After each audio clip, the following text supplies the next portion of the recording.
Today there is grim news from Russia. Here, even pro-war voices are warning that the country is entering an absolute demographic death spiral, with the war against Ukraine causing damage that may be irreparable across Russia's military and economy.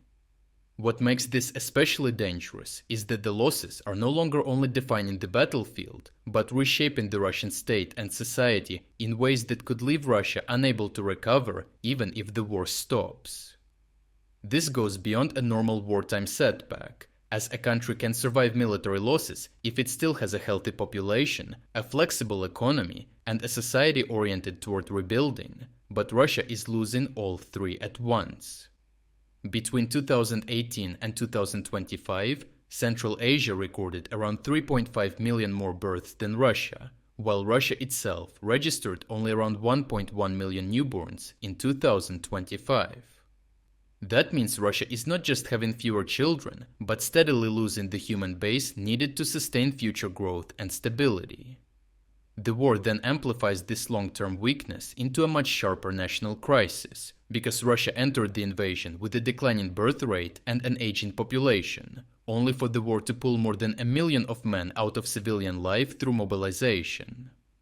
Analysis based on inheritance registry data suggests that around 352,000 Russian soldiers have already died, at minimum. Additionally, the Center for Strategic and International Studies found that on top of this, approximately 875,000 Russian soldiers were either wounded in battle, captured, or missing. Because these losses are concentrated for a large part in the very age groups that sustain families, labor markets, and future birth rates, they also weaken the social and economic base Russia would need for any recovery.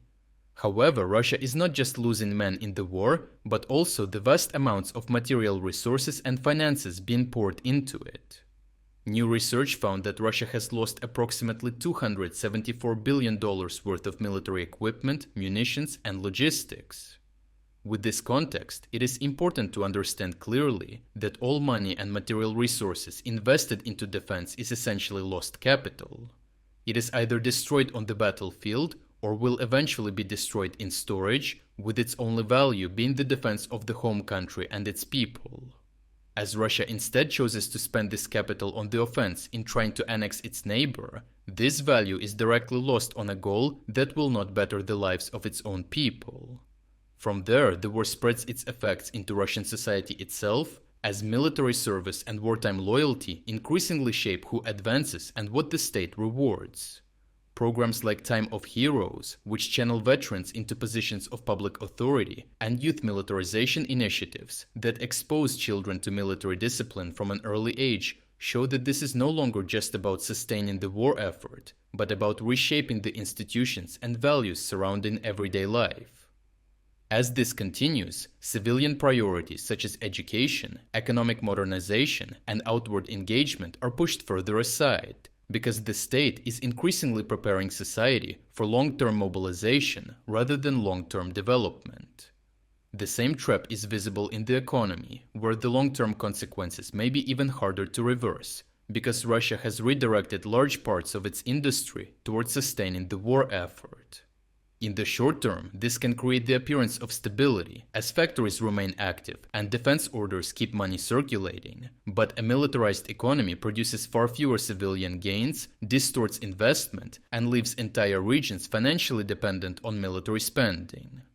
At the same time, Russia's isolation from Western markets is limiting access to advanced technology, investment, and broader commercial integration, reducing the country's ability to modernize outside wartime production. Russia therefore needs the war to stop, but the longer its economy depends on military production and wartime spending, the harder it will be to unwind the system that now keeps large parts of the country functioning. Overall, Russia is in a period in which the damage from this war will keep expanding even if the fighting slows. The country will face fewer workers, fewer families, and weaker economic growth, as the country has taught itself to function through mobilization rather than development.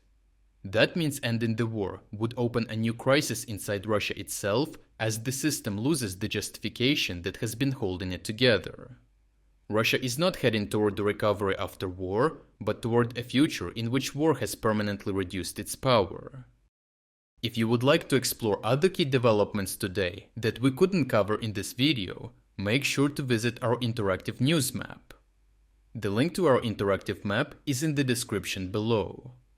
Thank you for watching this update, and a special thanks to everyone already following our interactive map.